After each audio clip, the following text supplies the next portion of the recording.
Hello everyone. Just connecting Harbeshwari on the call now.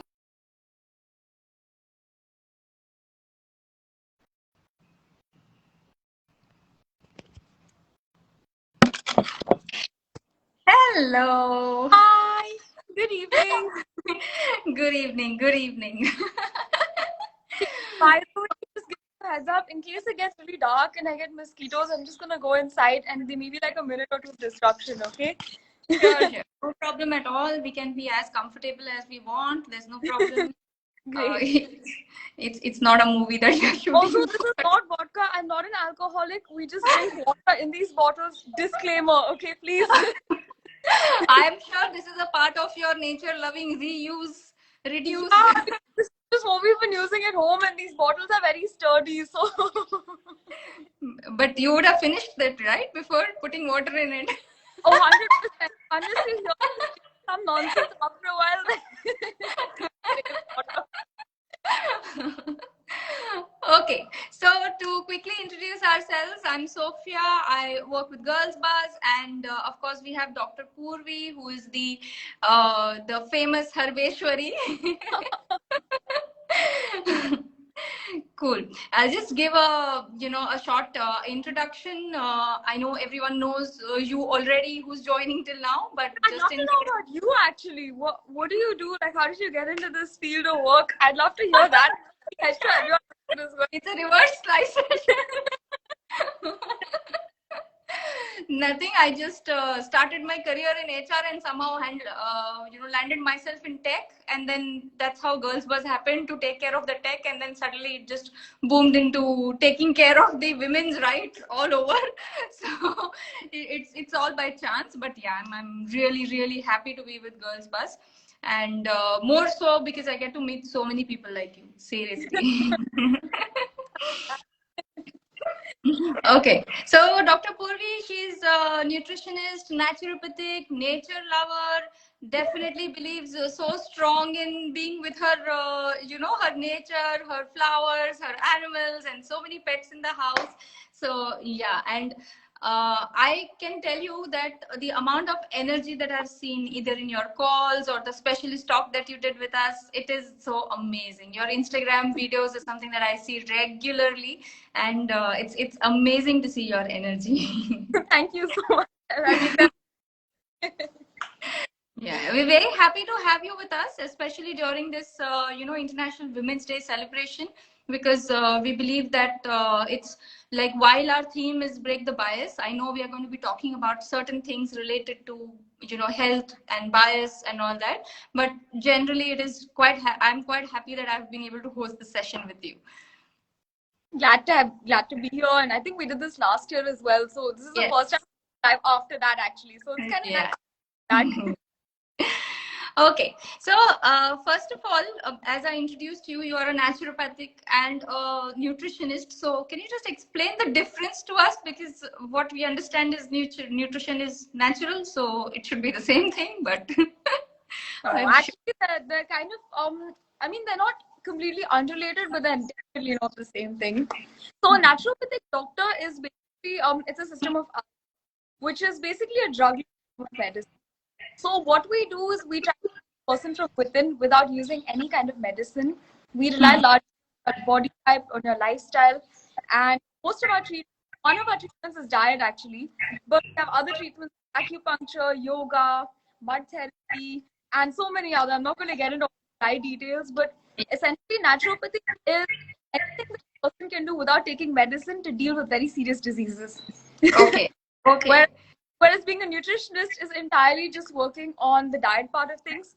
A nutritionist is technically slightly different from a dietitian, but I'm going to club them together for purposes.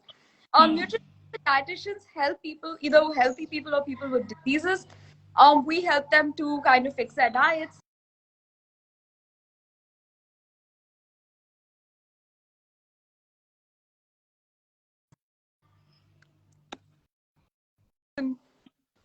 Oh, for me, you were frozen. So, okay, now we are back. I,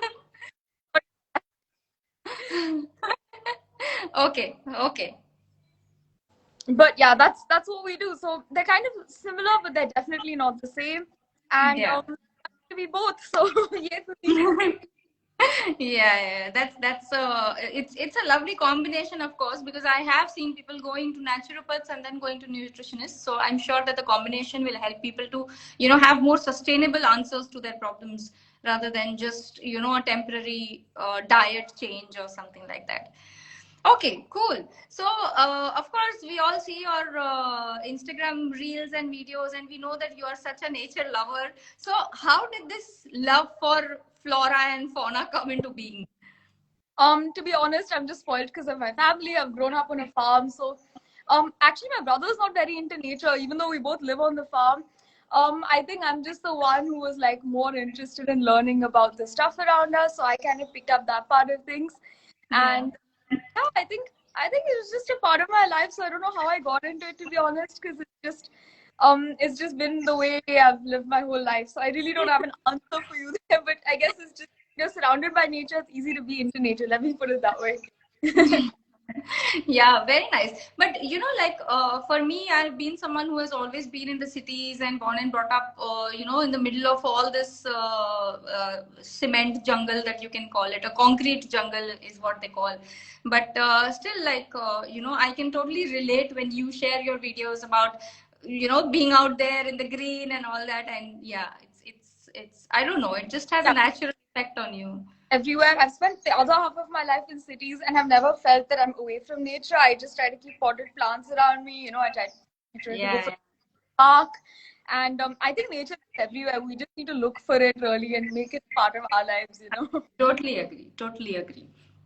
Okay, so coming to all these things about weight loss and the myths associated with it, the biases associated with it. Since we are talking about break the bias, on these days, what I wanted to actually talk to you about is this there is this fad amongst women especially, that we want to be thin, and automatically we feel that if we are thin then we are healthy. So what is your take on this? Does that match, and does that craze actually count? Is it okay?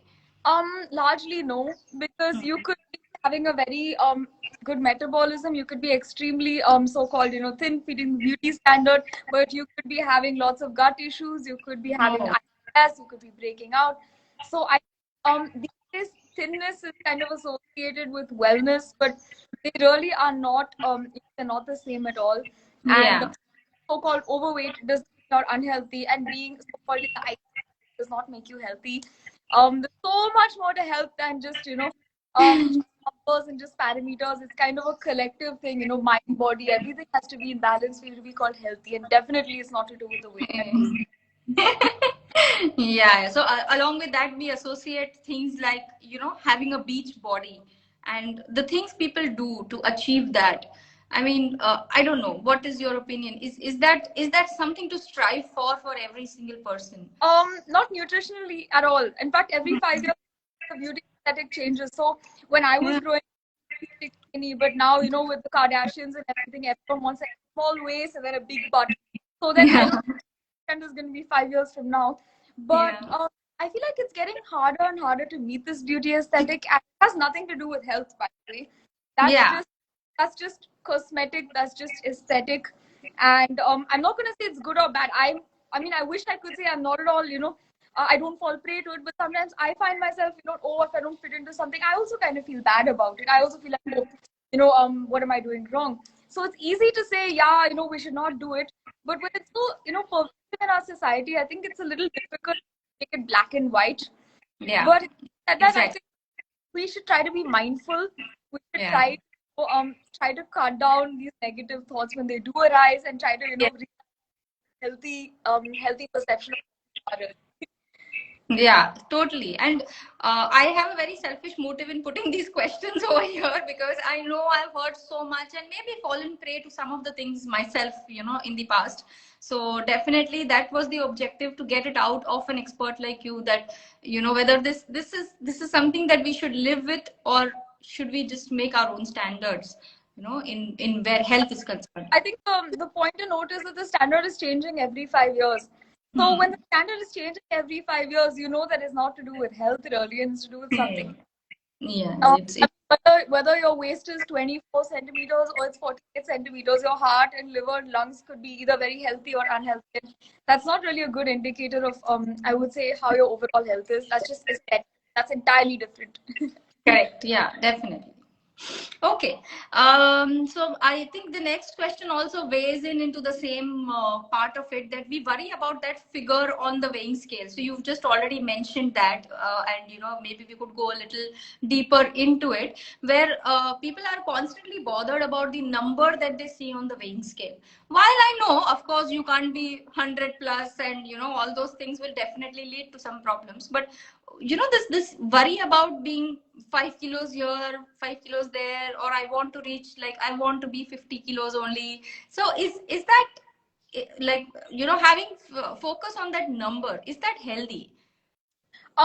Absolutely not, unfortunately, because right now, I mean, every medical professional will tell you this, and that is that weight has very little to do with your body composition. Okay, Okay. weight, what you see on the scale is your bone weight, your muscle mass, your fat percentage, your organ weight, how much water you've drunk.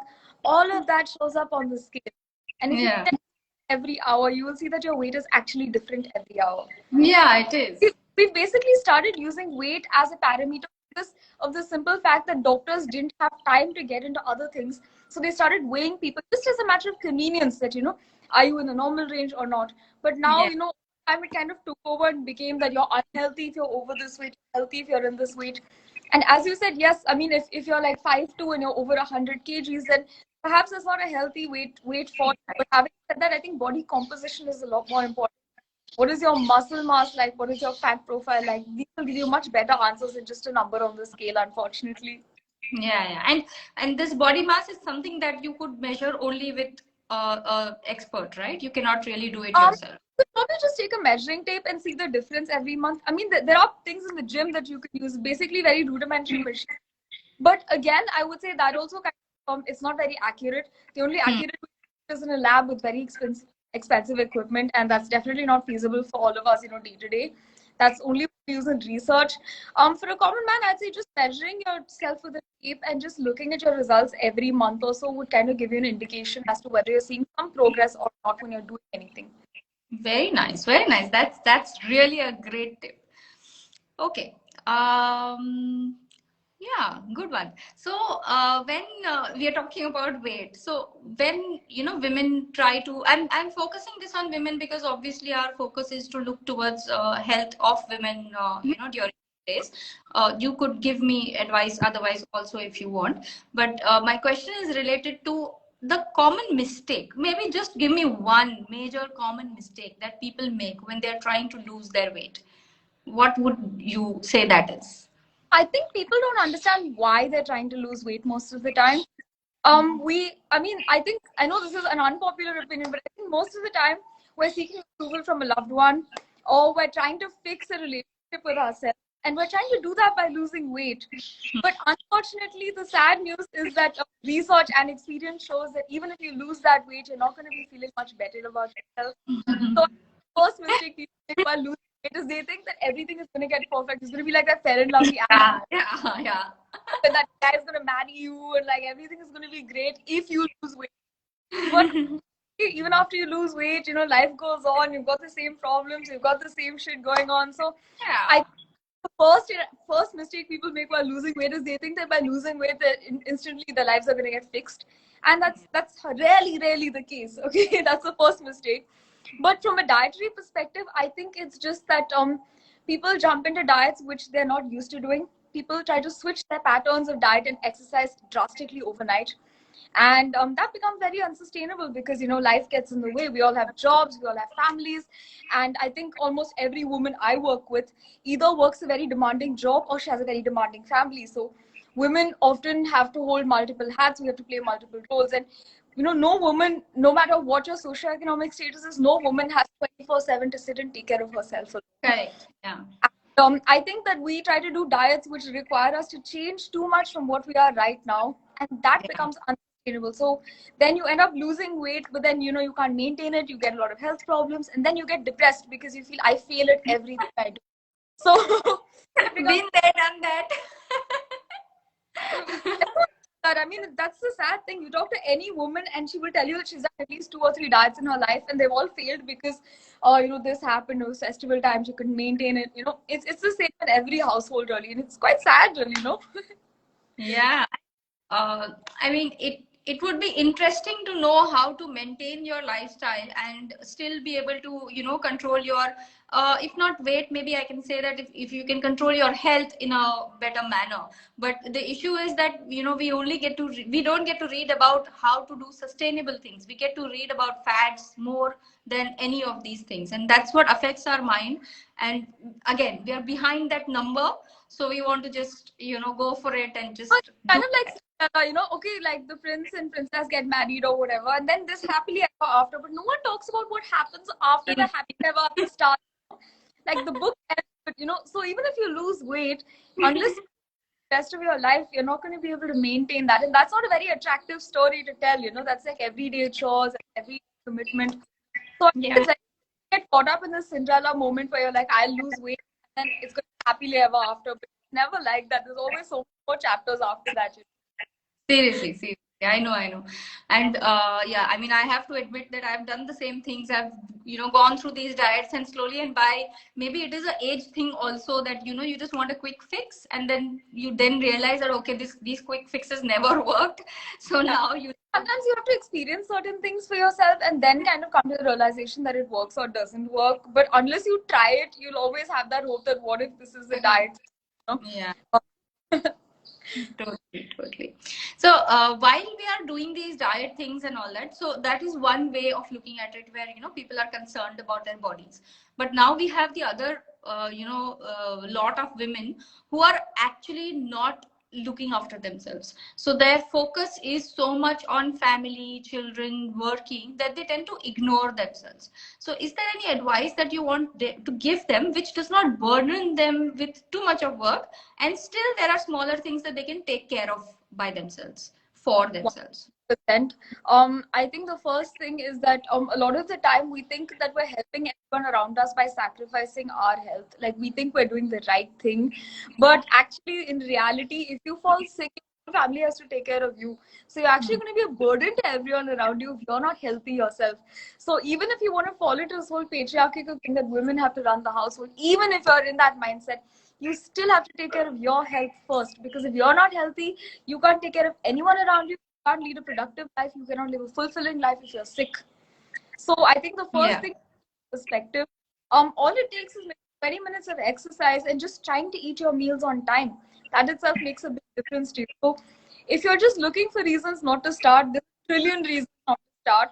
But just one positive small thing that you do can propel your health so much, so much, so much more. If it's just drinking enough water or just trying to work out every day for 10 minutes, even that makes a difference. If you for a long time, and I'm not going to make excuses. I'm not going to let my family sit on my head. I'm going to take out that 10 minutes and 24 hours. So I think it's a matter of perspective, really. Yeah, yeah, definitely. Okay. So yeah. This is a good one. So, when you're saying that you can, just do it for 10 minutes, so what kind of exercises are these that people can do, which can, help them also? Like, otherwise, we hear that you have to do at least 30 to 40 minutes of gym to be effective and all that. But, like, when you say that 10-20 minutes can help, then what are those kind of exercises that they can incorporate in their lives, which is easy to, push in? I think more than what type of exercise, what's important is that you're able to do it for a long time. And the Yeah. easy way to be able to do it for a long time is to do what you enjoy. Okay? Hmm. So if you like to walk, you should go walking. If you like to do yoga, you should do yoga. If you like to do strength training, please go to the gym. If you want to do aerobics, do aerobics. If you want to dance, dance. If you want to, I don't know, do kathak. I have a client who does kathak every day, and she's in excellent shape, by the way. I think Yeah. that the exercise that gets done is the right exercise for you. So if you really want to make an impact, find what you kind of like to do at least. Even if you're not an exercise person, there must be something out there that you can tolerate. I would Yeah. say that, because the likelihood of you doing it every day is going to be slightly higher, and that in Right. turn is better benefits. So if you So, hate yoga and then you're trying to doing yoga, it's not going to work out for you. I mhm. think an easier way of thinking is what can I kind of see myself doing, and whatever that is, let's start there and work from there. Hmm. Yeah.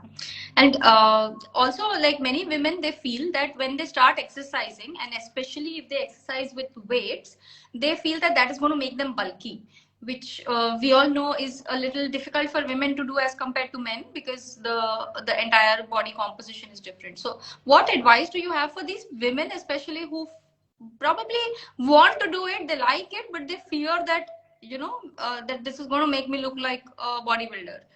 Well, strength training does not make you look like a bodybuilder. Okay. Honestly, I don't do a lot of strength training because I'm very clumsy, so I'm scared I'll drop heavy weights on myself.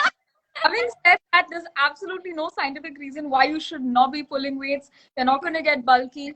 Most all beautiful women that you see, all the celebrities that you see, everyone who fits a beauty aesthetic today is probably training. So, if women were going to get bulky by just strength, then most of the women that we so-called look up to, all the figures that we want, they're all going to be super bulky, which is not the case. Right? So, it just builds muscle mass, especially if you're working with a good professional, a qualified professional, and you're getting proper guidance.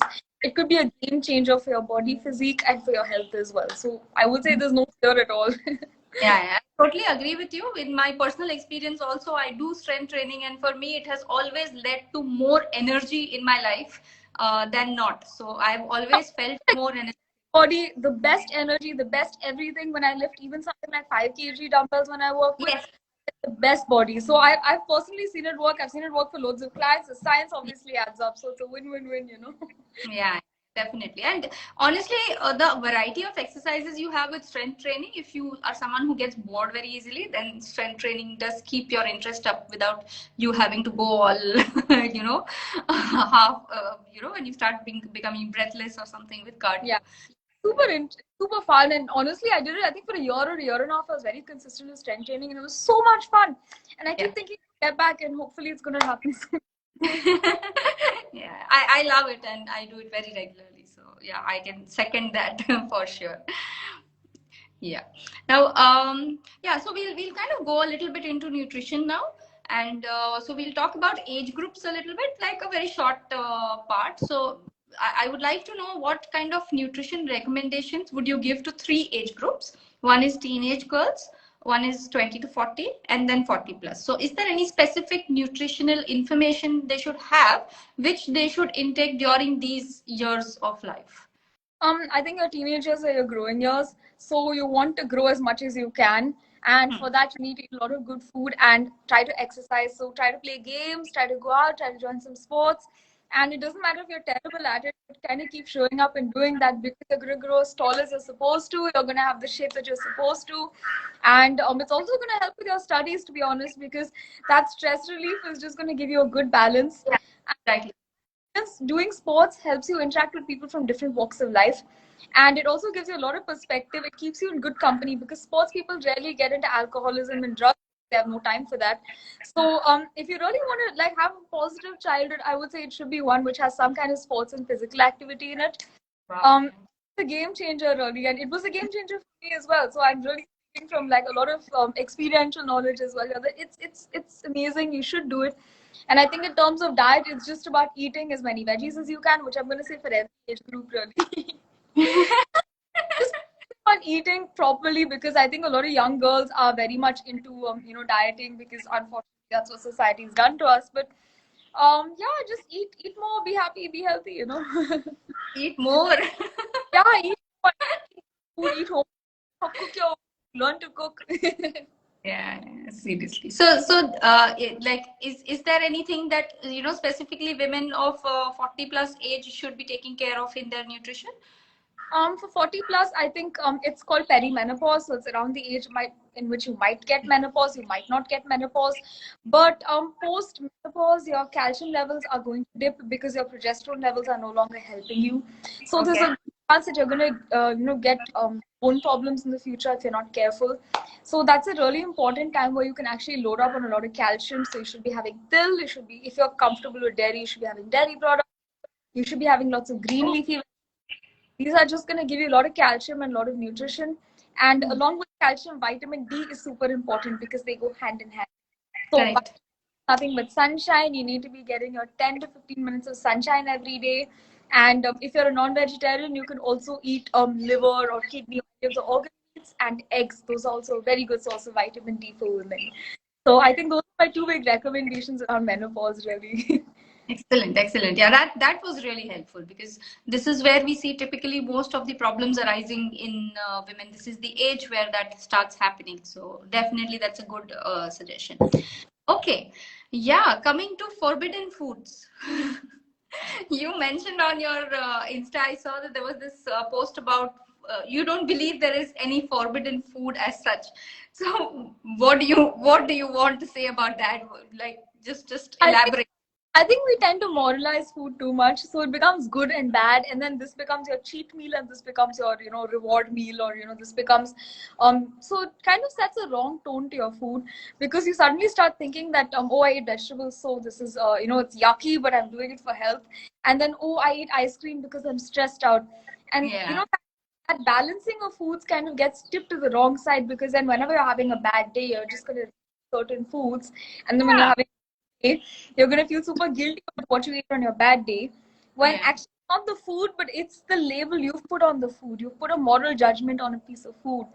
So I think all food can be really healthy. All food can be really nourishing, whether it's your McDonald's or it's your ice cream or it's I don't know your vegetables or your khichdi or your oats. I think it's a matter of perspective that a meal is a meal, and we're grateful to be having this food. There's still so many people starving and dying.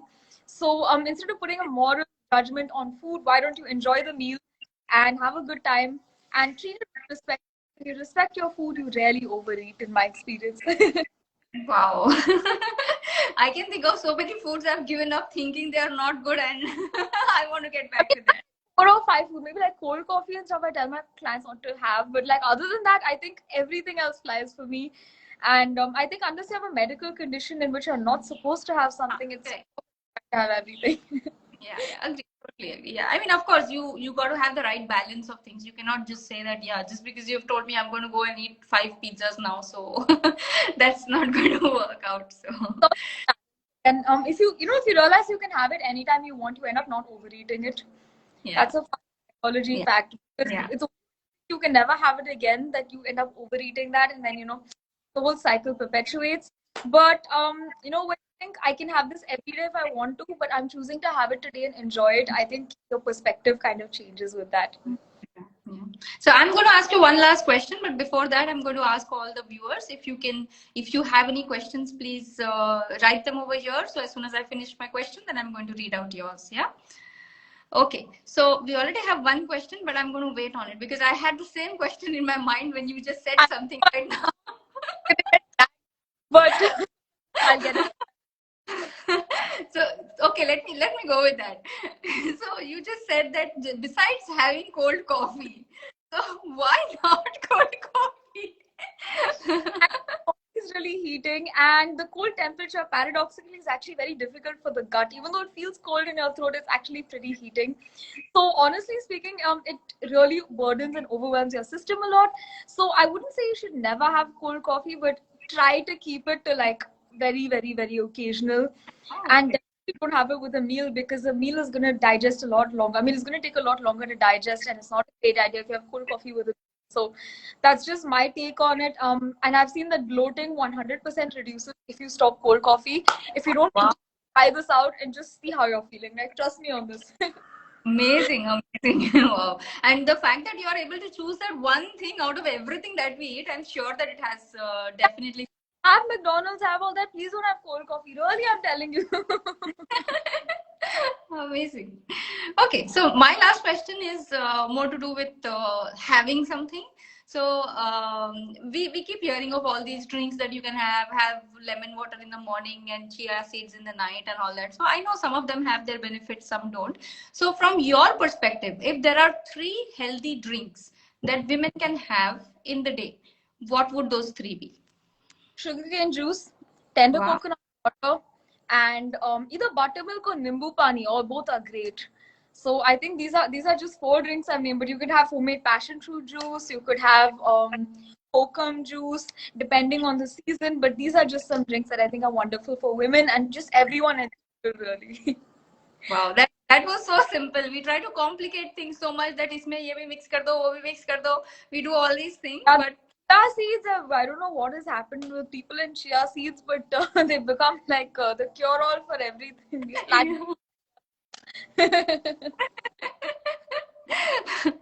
Okay, so we'll go to the questions. I think there are two questions here. One is, what are your dietary recommendations for PCOS?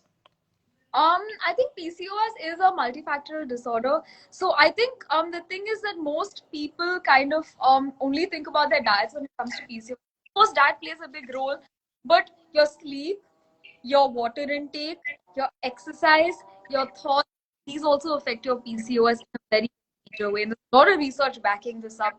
So Hmm. you should be focusing on eating foods on time.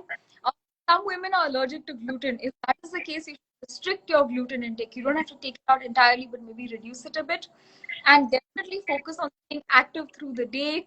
Hmm. I small and frequent meals helps most women, not all women, but a lot of women do benefit from that as well because it helps with the metabolism. Hmm. But I working on stress and sleep are the two most underrated things when it comes to your PCOS.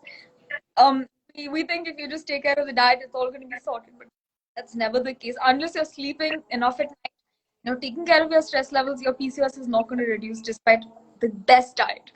Hmm. Yeah.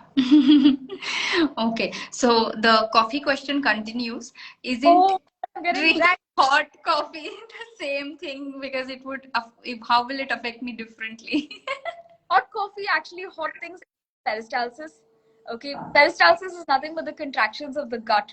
So whenever you have something hot, it tends to relax the gut and facilitates digestion. Whereas when you have cold, it tends to constrict the gut and reduce your digestion. So any cold in general is not good. Cold coffee is the worst. So that's why I named cold coffee there. Okay, I guess that's enough talk about cold coffee now. Okay, this is a good one. That there is someone who eats wheat or roti in dinner, and they tend to be bloated in the morning. Is it normal? No, it's not normal. You shouldn't be bloated after any meal. If you're feeling bloated, it's probably not suiting you. So maybe you can try cutting it out for a week or so and seeing how you're feeling better. No, no iced tea either, by the way. I'm just I know I love I have it like twice a year, but like other than that, no. Okay, so you're recommending that whoever has bloating with wheat and roti, you should try to cut it out and see what happens the next day. See if you feel better, maybe you'll get some answers. Yeah, yeah, correct. Yeah, obviously. I mean, if you feel that there is something not working for you, then I guess after a point in time, we realize that we have to listen to our body. It's Yeah, already I mean, giving if it's signals. not, I mean, after a week, you'll know if it's suiting you or not. And if it's still suiting you, you can continue to have it. And if it's not suiting you, you can have it twice, not every day, so that you get the taste when you don't sick. Yeah, yeah, yeah. Okay, one more question is about post-workout meal. How important it is, and what should one have? It is important to have a post-workout meal. A post-workout meal is nothing but a meal that you would have right after your workout. Ideally, within 30 minutes of your workout, it's the best time to have a post-workout meal. But even later on would be fine. I would say that a good post-workout meal could be any nutritious meal. So it could be a lunch or dinner or breakfast, depending on the time that you work out. If you don't have time to do that, you could just have a glass of milk and 5 badams, and that's going to be good enough, I think. Nice, yeah. Okay, is rice fattening? No, rice is not fattening. There's no single food that's fattening. It's how much you eat and when you eat that matters rather than what you eat. So that's what she's asking. That can I have rice for both meals in the day? I eat rice twice a day too. Okay, that is a question that helps me as well because I also eat rice twice a day, so I always worry about it. And yeah, actually, this concept about having less carbohydrates in dinner, does that really work? Does that make sense? More than making sense, I think from a theoretical point of view, yes, it makes sense that if you eat a lighter dinner, it helps. You don't need that energy right now. But I think it's important to listen to your body in the sense that some women don't feel hungry in the morning, some women feel very hungry in the night, and vice versa. Yeah. So it's not a great idea to have a huge dinner or a late dinner. But if you're having a relatively early dinner and you're feeling genuinely hungry, there's no reason why you shouldn't be eating carbohydrates. Like your body's actually asking for it. So if you're sitting down looking at your food and you genuinely feel like eating more, that's probably a sign that you need a little more. Yeah, yeah, correct. Yeah, and if you do feel more hungry in the night, then proteins would be a better idea, right? No, you should eat carbohydrates, proteins, all of that. I mean, eat a balanced, but just take one portion at a time and see how much you really need till you're properly full. And eat, never, stop when you're still hungry, because that's not a good thing to do. Okay, getting fat, Pankaj, I think we have to answer this question in a separate live session altogether, because Yeah, what you should eat, what you should not eat is quite a long yeah, list. that's going to require nutritionists to actually look at your diet. So go visit a nutritionist near you and get your diet checked out. I don't think that would be appropriate here. Yeah, definitely. And yeah, maybe you could, just ping Harbeshwari on her website, which is harbeshwari.com, and do a session with her, and she'll definitely be able to help you with those questions. Yeah, and of course, for everyone's information, her Instagram handle is also at Harbeshwari. So feel free to follow her. The amount of tips and everything that she gives on her Insta is amazing. I really enjoy following her. Thank you. Okay, so I guess that's really been a good session. As usual, you have been so energetic, and it's so fun to talk to you. I really enjoy my time talking to you. So yeah, any last words that you have for our audience? Nothing at all. Just stop consuming too much health information. Unfollow accounts that give you stress. If you're really in doubt about your health, go to a local hospital. Go visit your family doctor. Have a conversation with them instead of stressing out and trying new things. Okay, and don't just buy random supplements. Go and get it checked by your doctor. Don't experiment on yourself, and trust me, you'll be healthier without that.